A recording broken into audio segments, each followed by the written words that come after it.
Olá, sejam bem-vindos ao meu canal, Roseli França Terapias Integrativas.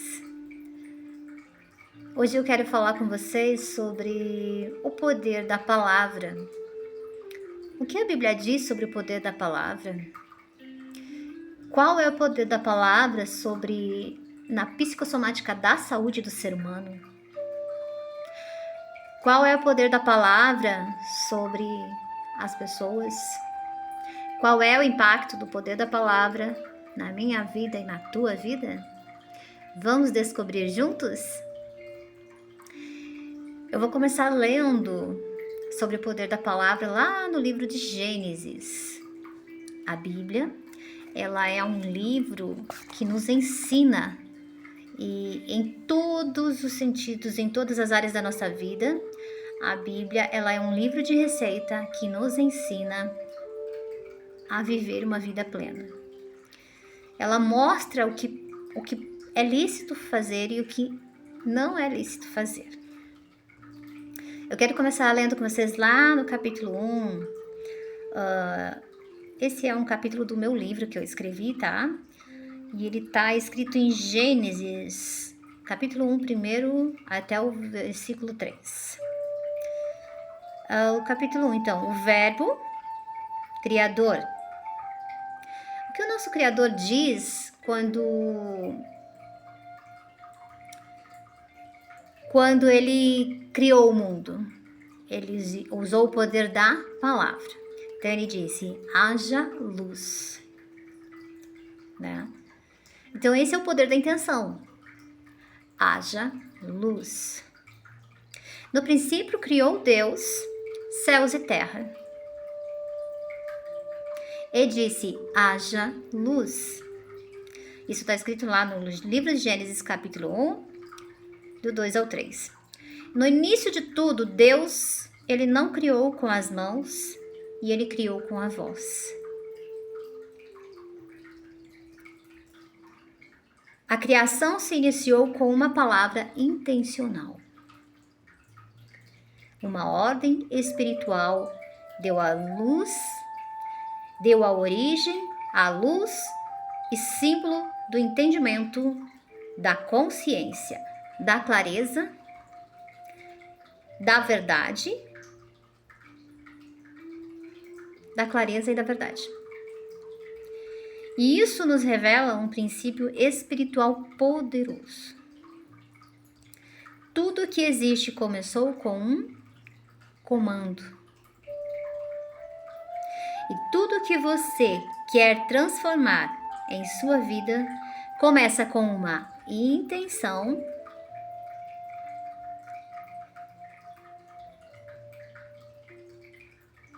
alinhada com Deus.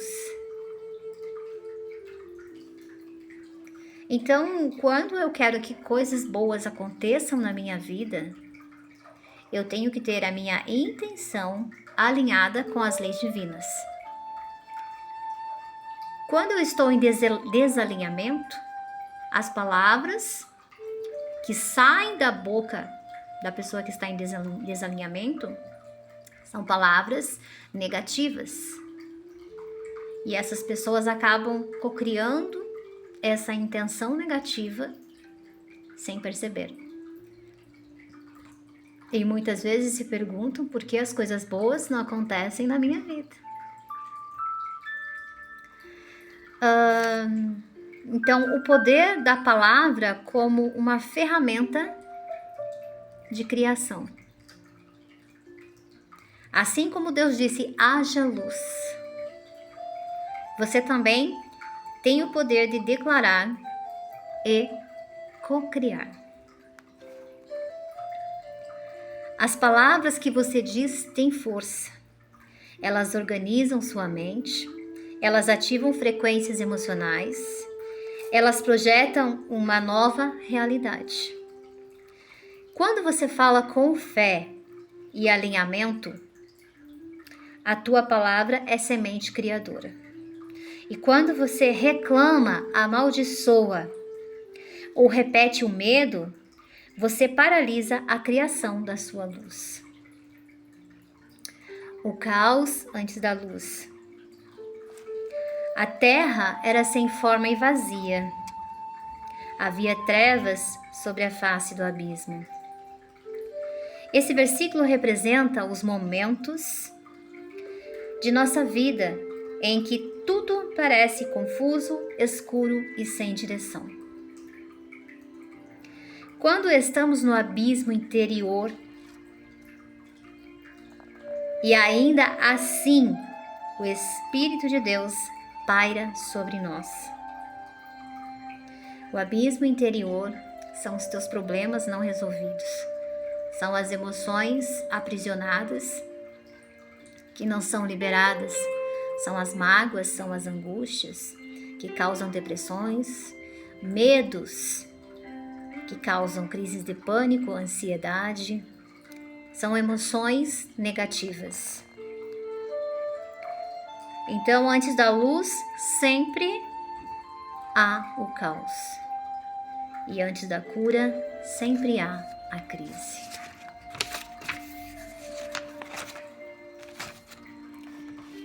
E nesse cenário que o Espírito de Deus se move sobre nós, gera transformação. Quando eu me conecto com a presença divina, peço ajuda dos céus, peço ajuda divina, vem clareza, tem consolo, tem força espiritual, tem mais ânimo, né? Então, saiba que você foi criado à imagem e semelhança de Deus, Criador, e logo também concria a sua realidade com palavras e intenção. Então vigia no que você fala, vigia no que você pensa, porque tudo isso reflete muito forte na sua vida, né? Nesse momento, eu quero abençoar a sua vida e declarar, né, uma mensagem de consolo, de força e de mais claridade, né? Então, que haja a luz de Deus sobre a sua mente e que haja a luz de Deus sobre os seus caminhos e que haja a luz de Deus sobre a sua história. E repita comigo, eu cocrio a minha nova realidade. E sobre este assunto, eu quero conversar com vocês sobre o que a Bíblia diz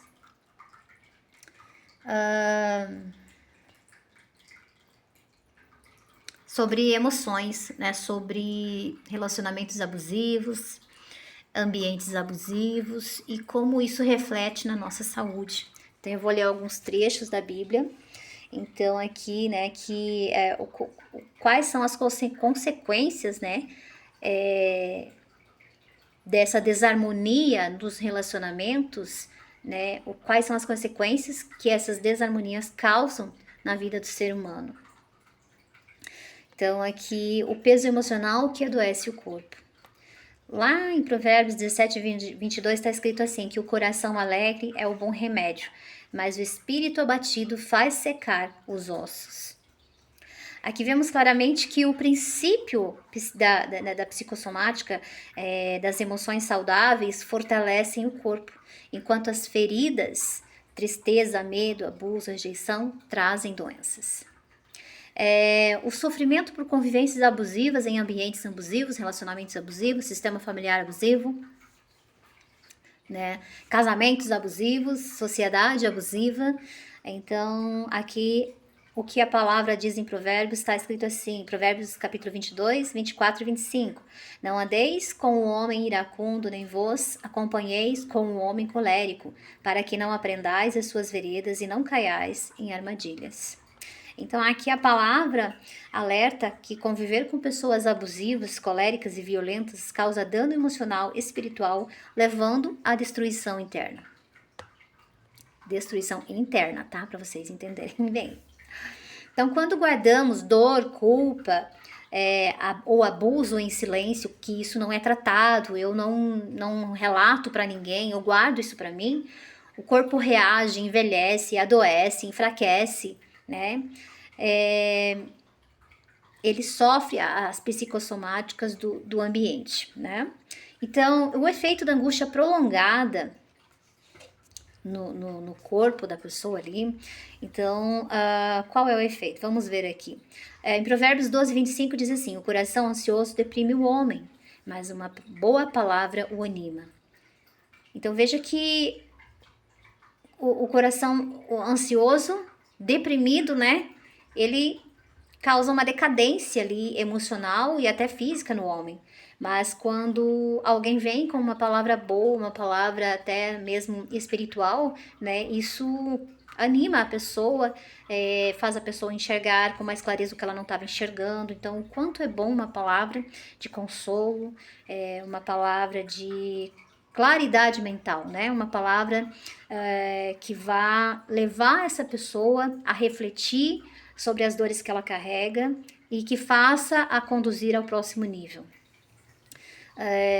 no seu desenvolvimento pessoal, né?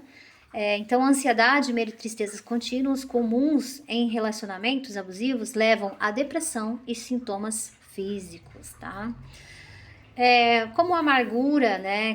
Como a amargura reage no corpo físico. Então, lá em Hebreus 12, 15, está escrito assim: atentando diligentemente para que ninguém se prive da graça de Deus, e que nenhuma raiz de amargura brotando vos perturbe, e por ela muitos se contaminem. Né?